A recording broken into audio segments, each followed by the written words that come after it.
Tout le monde a retrouvé sa chaise, s'il vous plaît. Donc on va donner 10 minutes maxi à nos rapporteurs. Donc on va commencer par le pôle culture relations internationales et je vais passer la parole à Muriel Dinter. Voilà, donc je vais essayer de rien oublier. Donc on a parlé de l'animation de la ville et des relations internationales. Et assez vite, on s'est rendu compte que ça se rejoignait. Donc je vais commencer à vous faire une petite liste rapide des animations qui ont été proposées, soit qui existent mais qui ne sont pas assez connues, ou bien qui pourraient être améliorées.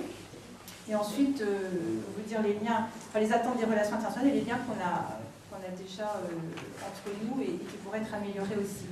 Donc au niveau de l'animation de la ville, il y a un souhait pourquoi pas une grande fête populaire. Donc on a déjà les rendez-vous de l'air, la fête de la musique le 14 juillet, mais les personnes se souviennent qu'il y avait des fêtes plus dynamiques. Donc voilà, pourquoi pas retrouver ce dynamisme-là. L'animation des bords de l'air, donc près de la rivière, pourquoi pas. On a remarqué un manque d'animation dans le centre-ville le dimanche après-midi. Donc travailler là-dessus, on a proposé, pourquoi pas un kiosque à musique. Des lieux caractéristiques comme la verrière qui ont servi de décor il y a 3 ans pour le Jardin des Arts, mais qui depuis pourraient être utilisés. Pourquoi pas du théâtre en plein air, d'autres manifestations. On a parlé du festival Saint-Père-Nicopette qui a lieu tous les 2 ans et le souhait que, déjà que ça se pérennise et élargir ça sur l'idée d'un pôle marionnette, donc avec des ateliers qui toucheraient toute la population. Au sujet de la programmation des spectacles à Capellia, pourquoi pas une enquête dans le magazine municipal, peut-être même sous forme de coupons détachables que l'on pourrait rendre. Il y a déjà une commission de programmation à l'Office municipal de la culture, mais c'est vrai qu'on ne touche pas tous les habitants de la Chapelle, donc une grande enquête, ça pourrait être intéressant.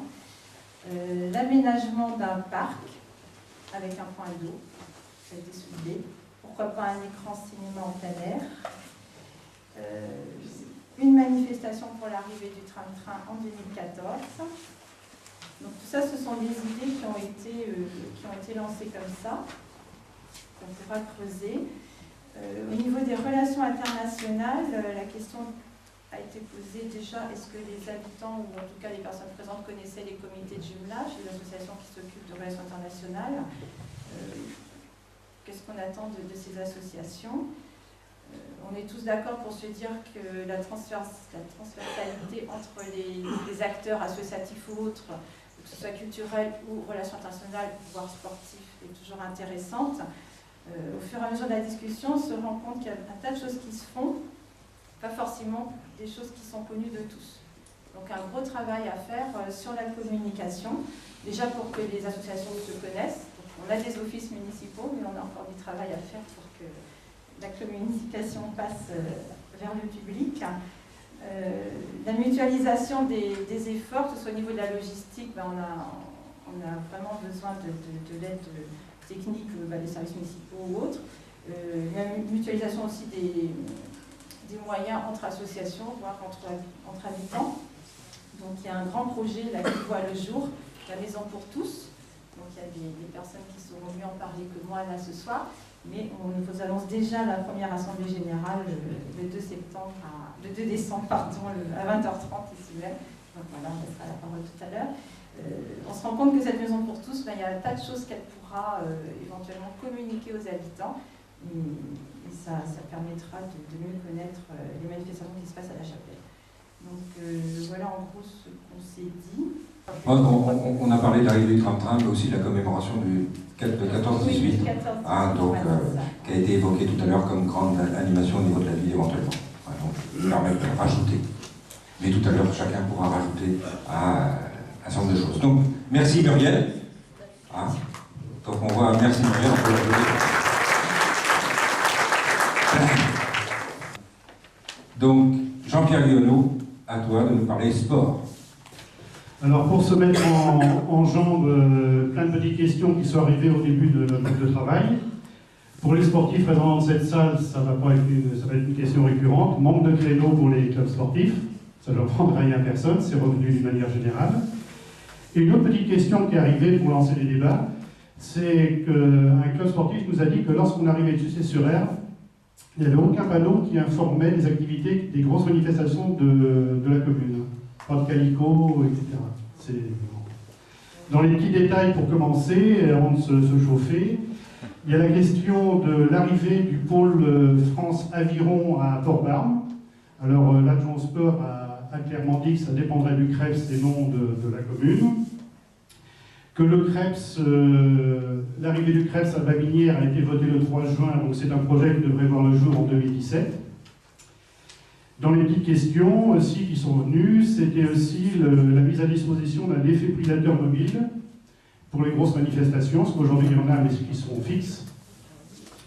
Et une autre petite question avant d'aborder les plus gros dossiers, c'était que la ville a réaffirmé son soutien auprès des clubs sportifs qui veulent organiser des éco-manifestations à l'intérieur ou à l'extérieur, en mettant à disposition déjà un petit livret de procédures pour dire comment on doit s'organiser. Et la ville peut aussi apporter son soutien pour l'organisation d'éco-manifestations. Ça, c'était pour se lancer un petit peu sur plein de petits sujets. Après, il y a une question qui est venue, qui était importante, c'était sur l'encouragement des jeunes dans les clubs, et notamment les jeunes bénévoles. On s'aperçoit aujourd'hui que lors des vœux, la municipalité, on récompense les bénévoles qui ont 20 ans d'exercice bénévole dans les associations sportives ou culturelles, mais on récompense peu les jeunes qui s'engagent aussi dans la vie sociale, sportive ou culturelle de la commune. Donc on a reparlé d'une manifestation qui s'était réalisée, qui s'appelait les Trophées Chaplin, qui permettait de récompenser à la fois des bénévoles, mais des jeunes pour leur performance ou leur engagement bénévole. Alors, à titre d'exemple, Guy Courville nous a dit qu'à Jeunesse et Sport, après 8 ans d'engagement, des jeunes peuvent être récompensés par Jeunesse et Sport. Donc, il y a quand même l'idée de récompenser, d'encourager les jeunes qui s'engagent bénévolement dans le milieu sportif. Donc ça, c'est une piste de réflexion. Après est venu un grand dossier, la piscine. Alors la piscine, avec les personnes qui le souhaitent, les personnes qui sont plus réticentes, mais il n'y a pas d'opposition systématique. Alors Daniel nous a rappelé quand même que le côté économique d'une piscine, c'est 400 000 € à l'année d'entretien de la piscine à travers le personnel, les investissements, etc. Donc c'est quand même un engagement fort. Je ne citerai pas la personne qui a dit « La culture a eu son capélia, pourquoi le sport, nous n'aurions pas de piscine ?» Mais je ne cite personne. Ça n'a pas été dit comme ça. Non, tout ça c'était pour dire qu'un gros équipement, pourquoi pas, mais il ne faut pas que ça mette en péril d'autres petits projets. Donc là, c'est vraiment un choix politique de la municipalité, après consultation bien évidemment avec les clubs sportifs et les autres associations, mais évidemment c'est un choix qui est cornélien, parce que aujourd'hui on entretient des équipements au titre de l'entretien durable, on crée des petits équipements, et la question était, si on crée une piscine, est-ce que ça va pas mettre en péril d'autres projets? Donc c'est vraiment le grand débat. Alors, dans les questions, les personnes qui étaient assez pour, c'est de dire qu'il faut prendre en compte l'augmentation de la population de la Chapelle, à peu près 200 habitants nouveaux par an, et il ne faut pas rester à la traîne des communes du Nord-Loire, comme Treillères, Nord-sur-Loire, qui ont déjà leur équipement, et pourquoi pas la Chapelle, puisqu'il y a potentiellement une population qui pourrait utiliser régulièrement la piscine. Donc, ce n'est pas un projet nouveau, puisqu'on nous a rappelé que le projet de piscine a été déposé par un collège en 2001. Donc, ce n'est pas un projet qui intervient au cours de la réunion tout à l'heure, c'est un vieux projet qui date et sur lequel le programme municipal devra se pencher, puisque c'est quand même une question récurrente. Alors, une question qui a été posée et qui encourage la municipalité dans son nouveau programme, c'est aller plus loin dans le développement du sport pour tous. Tout le monde est convaincu que le sport, ça permet un engagement citoyen, ça permet du lien social. Donc, il y a le sport de compétition, il peut y avoir le sport d'élite, mais il faut encourager aussi le sport pour tous. Donc comment? On ne l'a pas évoqué, mais on s'est dit qu'il faut prendre en compte ce développement du sport pour tous. Après, nous avons évoqué le problème du sport pour les personnes porteurs de handicap. Alors, la question qui a été relevée, c'est de dire une commune à elle seule ne peut pas créer autant de sections sportives pour personnes porteurs de handicap, parce que c'est pas viable. Mais la réflexion porte plutôt sur créer et mutualiser au niveau de la métropole des pôles, je dirais, des pôles dédiés à une discipline. Effectivement, si on veut faire du cécifoot, puisqu'on a abordé le cécifoot, on ne va pas créer un club de cécifoot à la Chapelle, puisqu'il n'y aurait pas ces personnes. Mais peut-être créer une réflexion au niveau de la métropole pour dire, dans cette commune de la métropole, on peut implanter une équipe ou une discipline cécifoot, et par contre, les communes se chargeraient de favoriser le déplacement des personnes de la commune porteur de handicap vers ces structures un peu plus spécialisées. Parce que chaque commune ne peut pas créer une discipline pour les personnes de porteurs de handicap, c'est pas viable au niveau du nombre d'adhérents. La question est venue après sur l'école du sport. Alors vous savez, pour la majorité d'entre vous, qu'il y a l'école du sport pour les 6-7 ans. Et Daniel, l'agent au sport, nous a parlé qu'au cours de rendez-vous qu'il a eu avec différentes personnes, la question a été évoquée d'une école de sport adulte. Une école de sport adulte, ça serait pour des personnes, il n'y a pas eu de limitage de données, mais des personnes qui, avant de s'inscrire dans une discipline sportive, voudraient un petit peu toucher plein de disciplines, et puis au bout d'un certain temps, s'inscrire dans une plus déterminée. Les clubs ne s'y sont pas opposés, mais ont rappelé néanmoins que la plupart d'entre eux font déjà des essais. Le judo, 2 séances d'essais, il y a le rugby qui en fait aussi, etc. Et qu'a priori, ça ne pose pas de problème d'assurance et de prise de licence, puisque les clubs peuvent permettre aux adhérents potentiels de faire des essais. Donc ce n'est pas un sujet qui a été rejeté, mais qui a été vraiment en discussion. Et la dernière question, c'était un peu sur le rapprochement culture et sport. Donc on sait qu'il y a l'Office municipal de la culture et des relations internationales, il y a l'Office municipal des sports, et les personnes présentes disaient, c'est peut-être pas à institutionnaliser un rapprochement entre l'OMS et le CRI, mais plutôt favorisons les rencontres entre les personnes qui s'intéressent plus particulièrement à la culture et les personnes du milieu sportif, et peut-être que les personnes se rencontrant, des projets pourront venir. Mais ne forçons pas forcément les choses. Donc voilà ce qu'on m'a dit.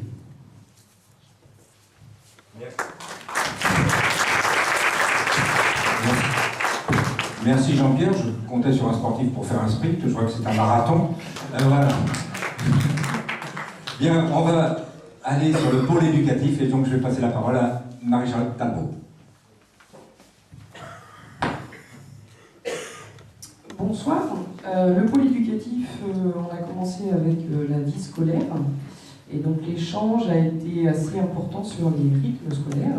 Donc on a passé un petit peu de temps à échanger, à discuter. Donc je vais essayer de reprendre tout ce qu'on a pu dire, qui a été assez long. Donc si j'oublie des choses, vous n'hésitez pas à me les dire. Par rapport à la réforme des rythmes scolaires, à la Chapelle-sur-Erdre, c'est passé donc à 4 jours et demi, avec le mercredi matin et une journée qui termine à 16h15. Donc il y a eu certaines remarques de fait par rapport à l'emploi du temps qui est un peu compliqué pour les plus petits, les enfants de maternelle. Donc la journée se termine tôt, avec donc une sieste et puis ensuite une récréation et une journée qui est terminée après. Donc une question s'est posée s'il serait possible de réaménager l'emploi du temps pour les plus petits, pas forcément pour les élémentaires, mais pour les maternelles, pour essayer d'augmenter peut-être un peu le temps d'apprentissage l'après-midi, puisque sinon il y aurait sieste et sortie. Au niveau des ateliers proposés, alors c'est pareil, les petits, il y a eu des remarques de fait par rapport au fait qu'il n'y avait pas forcément d'activité pour les petits. Là, pour les petits, c'est vrai quand ils quittent l'école, c'est plus de la découverte ou de l'éveil par rapport à certaines activités, plutôt que l'activité en tant que telle, qui pour des 3-5 ans peut être un petit peu dur directement après 16h15. Pour les plus grands, par contre, des activités sont proposées avec des animateurs 4 animateurs viennent et tournent sur les différentes écoles pour proposer des activités, ou bien des associations également qui viennent et qui proposent des activités avec les enfants. Donc par rapport à ces associations, il y a une demande de fait pour savoir si en début d'année, les associations pouvaient venir présenter ce qu'ils pouvaient faire pour qu'ensuite les enfants puissent savoir un petit peu vers quoi ils peuvent aller par rapport aux associations. Il y a une discussion faite par rapport au samedi matin ou au mercredi matin. Donc là, le débat a été clos puisque le samedi matin n'était pas possible, puisque ça a été un refus de l'académie. Donc c'est pour ça que le mercredi matin a été mis directement. Et les enseignants sont apparemment du coup contents il y a eu un sondage de fait qui a été relativement content de cette matinée en plus, puisque il y a eu des sauts de fête le matin, comme quoi les enfants étaient évidemment plus concentrés le matin, et qu'une matinée en plus permet plus d'apprentissage le matin plutôt que l'après-midi. Donc c'est positif. Alors une autre remarque qui a été faite par rapport à ces rythmes scolaires, c'était savoir si un sondage pouvait être fait au niveau des parents pour savoir s'ils étaient satisfaits ou pas de cette réforme et de cette mise en place au niveau des activités, des ateliers et des horaires, pour voir un petit peu ce qu'ils en pensent. Donc voilà, j'ai fait un petit peu le tour par rapport à la vie scolaire. Donc, comme je vous le disais, il y a eu un temps d'échange assez important au niveau de la vie scolaire. Donc on a écourté un petit peu après le temps sur la jeunesse et la petite enfance. Concernant la jeunesse, il a été dit que le pôle JAM était un pôle très intéressant. Mais une question a été soulevée de savoir comment créer du lien entre les adolescents sur la commune de La Chapelle-sur-Erdre, qu'ils ne soient pas en petits groupes tournés vers eux ou vers leur petit groupe d'amis, et qu'ils essaient de s'ouvrir aux autres. Donc une observation a été faite, c'est que les 11-15 ans, c'est plus facile d'aller vers eux et de leur proposer des activités ou des projets. Au-delà, à partir de 16 ans, les enfants circulent, les ados circulent beaucoup plus facilement seuls sur la commune avec les bus, voire même quittent la commune pour aller sur Nantes, et ils traînent sur Nantes, et ça leur plaît de traîner et de se balader et de faire ce qu'ils veulent sans parents, sans animateurs ou éducateurs avec eux. Donc voilà, comment trouver des moyens quand même d'animation pour essayer de bien couper, qu'ils fassent des choses ensemble et pas chacun de leur côté. Et donc par rapport à la petite enfance, il n'y a pas eu forcément de questions, il y a eu juste des remarques de fait par rapport à ce qui va être fait. Les observations qui ont été faites, c'est que les haltes-garderies, il restait de la place dans les haltes-garderies, et surtout que c'était de l'occasionnel, c'était des gardes occasionnels, et que c'était plus ce qui était demandé maintenant par rapport au système de garde, par rapport à l'évolution de la société et du fait que les mamans maintenant travaillent beaucoup plus et ne souhaitent pas forcément avoir une garde occasionnelle juste pour sociabiliser leurs enfants. Ce qui est plus demandé maintenant, c'est une garde à la journée, à la semaine. Donc il va y avoir une augmentation au niveau du nombre de places en crèche pour pouvoir répondre à cette demande. Et il reste aussi des assistantes maternelles sur la commune. Il y en a 167. Et apparemment, il reste des places au niveau de ces assistantes maternelles. Donc les gardes sont encore possibles. Voilà. Bien, merci.